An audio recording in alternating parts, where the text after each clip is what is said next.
अब इस महफिल के अगले शायर हैं नुमान भट्टू साहब, उनसे गुजारिश है वो स्टेज पे आएँ।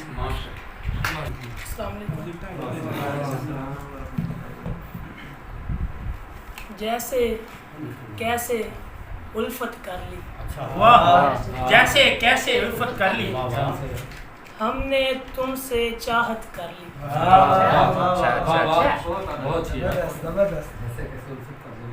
जैसे कैसे उल्फत कर ली, हमने तुमसे चाहत कर ली, तुझको मिलने की खातिर अब, तुझको मिलने की खातिर अब अपने घर से हिजरत कर ली।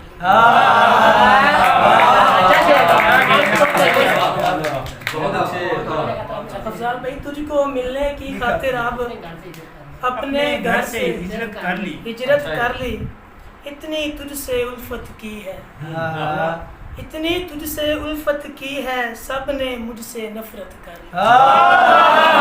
क्या कहने, क्या कहने, वाह,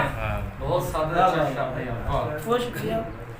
इतनी तुझसे उल्फत की है, सब ने मुझसे नफरत कर ली, तेरे जाने पर अब जाना, तेरे जाने पर अब जाना, मुझ पे दर्द ने शिद्दत कर ली। क्या कहने, चुम चुम आकर माँ के पाँव, चुम चुम आकर माँ के पाँव, हासिल हमने जन्नत कर ली।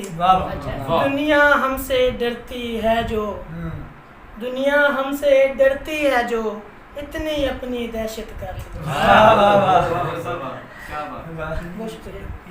नौमी तन्हा जीना है अब, नौमी तन्हा जीना है अब, खुद से जिंदगी रुखसत कर ली।